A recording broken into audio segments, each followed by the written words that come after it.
生命灵数9号人请注意，你使命感太强了。想象一下，有人在会议上客观地说，这个企划预算超支了，我们得缩减规模。9号人的眼神可能会瞬间从热情转为失望，回问：要创造价值，怎么能因为钱就牺牲品质呢？那一刻，提出问题的人变成满身铜臭味的俗人，明明是在谈现实，却被拉到道德高度审判，感觉就像是被迫参加一场不准停下来的马拉松。当你累得想喘口气，想准时下班陪家人时，看到9号人他还在疯狂燃烧，你心里会很纠结。如果不跟上，显得自己没志气，但如果硬跟，你又会觉得生活快要崩溃。这种信念不对等带来的孤独感和无力感，就是9号人的使命感最让人煎熬的地方。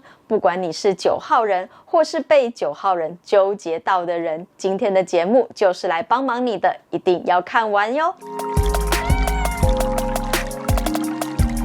生命灵数看喵喵大师，让你轻松做自己，知道灵数相处很简单。欢迎订阅、分享、按赞、开启所有通知。嗨，大家好啊，我是喵喵大师。今天来说，怎样和生命灵数9号人合作，不纠结，马上用你的灵数来签到，就不会找不到了哟。先来认识生命灵数9的优点是什么吧。数字9，简单的说法就是有思考能力的智者。面对挫折或冲突时，会用成长心态去学习，行动后还会对自己的盲点展现出高度的修正力。有9的人是愿意面对问题、学习成长的人，有2个9以上的人是勇于再次挑战问题的人。至于9号人，你是直接拿好拿满各种破关能力，换句话说，你已经是最高级别的了。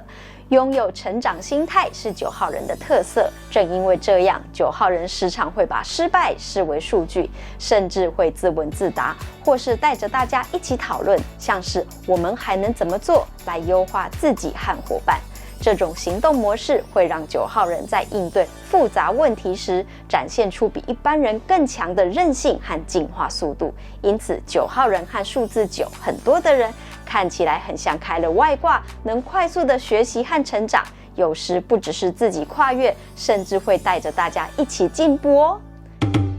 先来说大家和9号人合作时能得到的好处。和使命感强烈的人在一起共事，最直观的感受是你不是在打工，而是在完成一件有意义的事。首先，9号人自带永动机属性，什么意思呢？9号人不需要别人催促，因为驱动他们的是内在价值观。和9号人合作，你完全不用担心那种会无故拖延，甚至会被那种纯粹的热情给感染。当团队遇到瓶颈，大家都想放弃时，使命感强的9号人往往是那个提灯守护的人，对目标有一种近乎执着的信念。这种韧性在逆境中非常珍贵，能给予伙伴极大的心理支撑。其次，沟通成本在某些层面上会变得很低，因为9号人的目标非常明确，所有的决策出发点都是为了达成愿景，不是为了私利或政治正确。这种透明度会让合作变得很纯粹，大家不需要猜忌，只要对齐北极星目标，执行效率就会非常的惊人。最重要的一点是，9号人能提升你的生命频率。使命感强的9号人通常对自我成长有极高的要求，在合作过程中，你会不自觉地被带动，开始思考更深层的问题，而不仅仅是处理表面的琐事。这种从执行者转变为创造者的心态提升，是与一般人合作时很难获得的附加价值。总结来说，和9号人合作虽然强度高，但那种能量共振带来的成就感，会让你感觉到每一分努力都确实让自己成长，是不是很棒呢？和使命感强烈的9号人合作，虽然有进步感，能感受到强大的能量，但实际行动和工作时，多面向的磨合，那种压力有时会让人感到窒息。最明显的困难在于价值观的绝对化。对使命感强的人来说，目标往往带有某种神圣性，这导致9号人在沟通过程中容易显得固执。当你基于现实考量，如预算有限、人手不足或时间紧迫，提出折中方案时，在9号人眼里，这可能不只是策略调整这么简单的事，而是对理想、艺术、信仰的妥协或背叛。这种将工作拉升到道德或灵魂层次的沟通方式，会让合作伙伴直接傻眼，进而感觉到压力山大，觉得9号人怎么会这么难以理喻，无法沟通。再来是边界感的丧失与高压环境，因为9号人常为了使命而活，往往会模糊工作与生活的界限，并下意识地认为，既然这件事这么重要，每个人都应该倾尽全力才对。问题来了，这会导致伙伴和团队长期处于高强度的冲刺状态，忽略了休息与情绪缓冲。和9号人合作，你会发现自己的私人时间好像慢慢的、不断的被侵蚀，甚至因为无法达到9号人那种燃烧生命的标准，而产生强烈的罪恶感或无法言喻的挫败感。最后，9号人很容易陷入隧道视野的症状，太过专注远方的宏大愿景，忽略脚下的实际障碍，严重时甚至是会无视市场和环境的真实反应。这种理想主义傲慢可能会拉着整个团队去撞墙哦。最头痛的是，当你试图提醒9号人现实的风险时，他可能还会觉得你格局不够大，太小家子气了。总结来说，和使命感强的9号人合作，很像是在一辆没有刹车、全速冲向目标的赛车上。如果你的节奏或信念与9号人不完全同步，被推着燃烧的疲劳感，很快就会取代最初的热情。如果你有被9号人的主管、同事、家人赶鸭子上架的无奈，燃烧过度还不能喊累的经验，欢迎用灵数签到，留下你的故事。你的救援来了，这是喵喵大师的独门绝技，听到赚到。知道灵数相处很简单，就是在讲这个。面对动不动就讲究信念的传教士9号人，就像是在驾驭一匹充满动力和爆发力的烈马，你不能硬拉缰绳，那会导致双方精疲力竭。你得学会轻轻用缰绳微调，然后借力使力，在对方的愿景与现实的地面之间搭起沟通的桥梁。